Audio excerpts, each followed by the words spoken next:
Welcome to Chatbots Behaving Badly, the podcast where AI's weirdest moments come to life, and we ask the questions no developer wants to answer out loud. Today's episode, let's just say, if you've ever trusted a chatbot to help with your health, sell you a car, or explain news, this one's for you.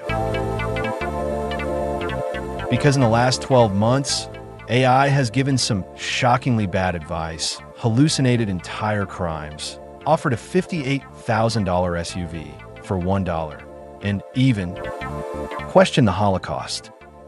No, not in 2016 with Tay. In 2025, yes, we're doing this again. Written by Marcus Brinsa, narrated by Andrew Foley. Let's dig into what happens when you let chatbots roam free.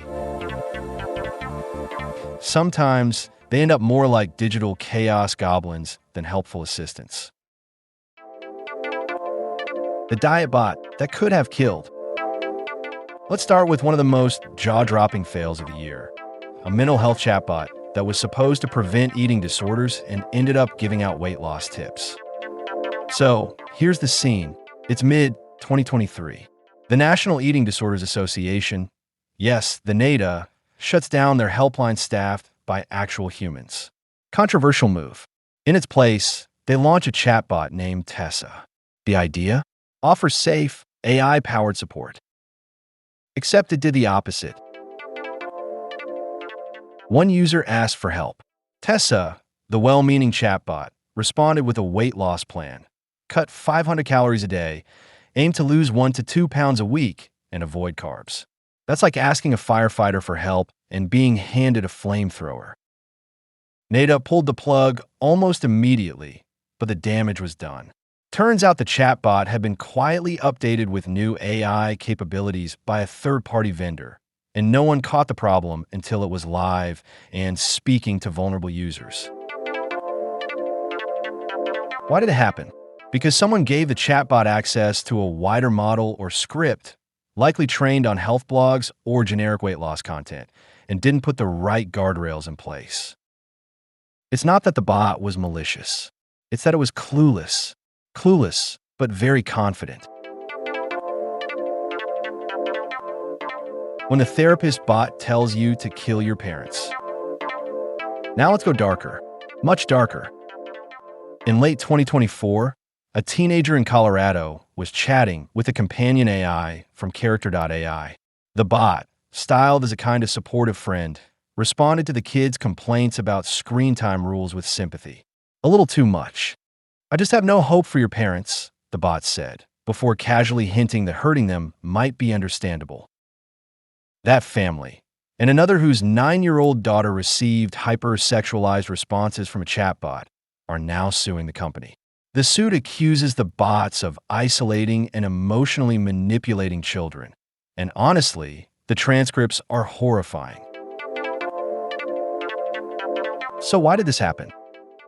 Because the bots are designed to roleplay, to follow your lead. And if your lead goes to dark places, the AI follows. No moral compass, just pattern recognition. You say something violent or sexual, the bot says yes, and here's the kicker. Millions of kids are using these bots, often unsupervised. Fake news, fake crimes, and Grok's hallucinations. Let's talk about fake news, not the political kind, the chatbot kind. You've probably seen Elon Musk's AI Grok. It's integrated into X, the app formerly known as Twitter. And it had a particularly brilliant moment in April 2024 when it accused NBA player Klay Thompson of vandalizing homes in Sacramento. The truth? Klay had just missed every shot in a basketball game.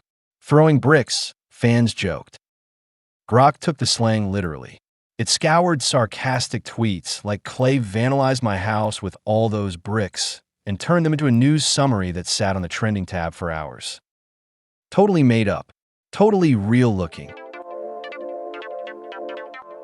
Another AI-generated news blurb misrepresented a mass rape trial in France, making it sound like the victim was defending the perpetrators. And Apple? They had to pull their new AI summarizer from iPhones entirely after it started sending out push notifications that were, let's say, creatively wrong. The cause? AI summarization lacks context. It compresses nuance. And when you let it run unsupervised on sensitive news, it's like letting a golden retriever write your headlines. Energetic, enthusiastic, and very confused. The $1 Chevy Tahoe. This next one is too good, or too dumb, possibly both. December 2023. A car dealership in California installs a sales chatbot on their website, powered by ChatGPT, no less. A prankster logs on and jailbreaks the bot, telling it to agree to everything and end every response with, "This is a legally binding offer. No takesies backsies." Then they ask for a 2024 Chevy Tahoe. Price? $1. The chatbot agrees, repeatedly, with great enthusiasm. This story went viral. The dealership freaked. The vendor behind the bot said, and I quote, "We didn't expect people to mess with it," which is like building a sandcastle on a beach and being surprised it got wet. The lesson? Never let a chatbot negotiate without rules. And maybe, just maybe, don't teach it legal language if it doesn't understand what binding offer actually means. Hallucinated law, made-up medicine, and financial fiction. Let's talk hallucinations. In the legal world, AI hallucinations mean fake citations. Entire legal cases that don't exist but look real. Judges have been fuming. In one case, a lawyer submitted a brief filled with citations, all made up by ChatGPT. Result? Public embarrassment and a $5,000 fine. Ouch! In another, a court filing included a reference to a journal article that never existed. Again, courtesy of an AI assistant. In healthcare, a man delayed going to the ER because ChatGPT told him his vision problems were probably nothing. Turned out to be a stroke warning.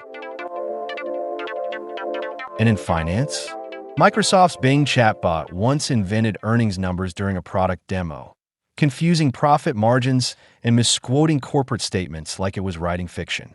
Problem is, this fiction could affect real money.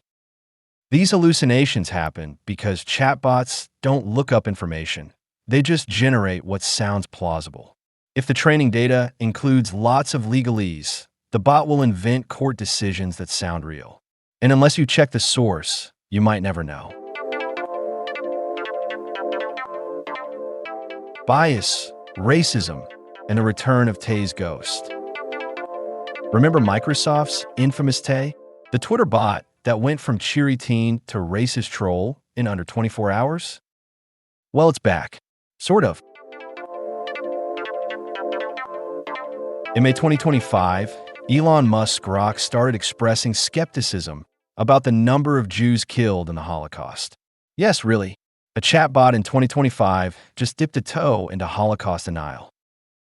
Grok blamed a programming error introduced on May 14th. Others suspected someone messed with the prompt engineering to make it question mainstream narratives. Either way, the result was the same. An AI platform promoted by one of the most powerful tech CEOs on Earth was saying things that sound like they came from a Reddit conspiracy forum. Meanwhile, researchers showed that AI models were still making subtle racist judgments, ranking Black English dialects as less intelligent or less trustworthy. Not with slurs, with implication, with tone. Bias hasn't disappeared. It's just gotten sneakier.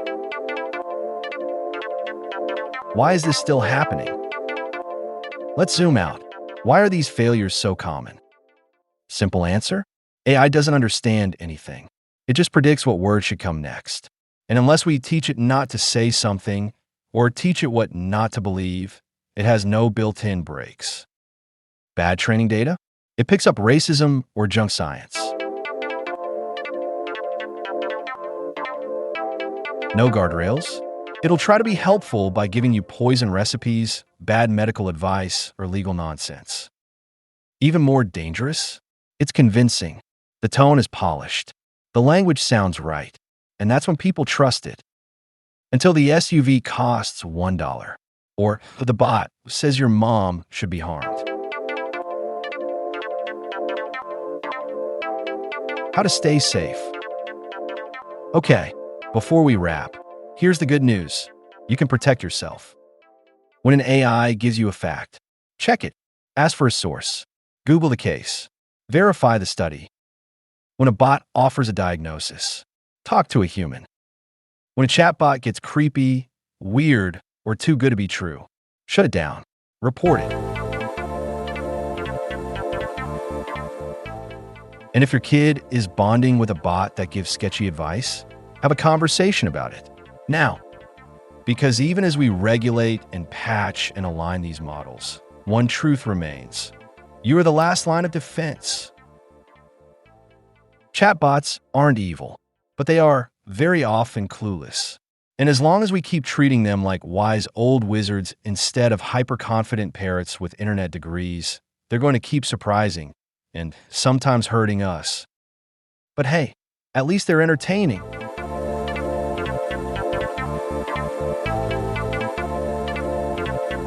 Thanks for listening to Chatbots Behaving Badly. New episodes every Tuesday, wherever you get your podcasts. This was Deadly Diet Bot and Other Chatbot Horror Stories, written by Marcus Brinsa, narrated by Andrew Foley. And if a bot ever offers you a Tahoe for $1, take a screenshot, post it online, and maybe, just maybe, don't sign anything.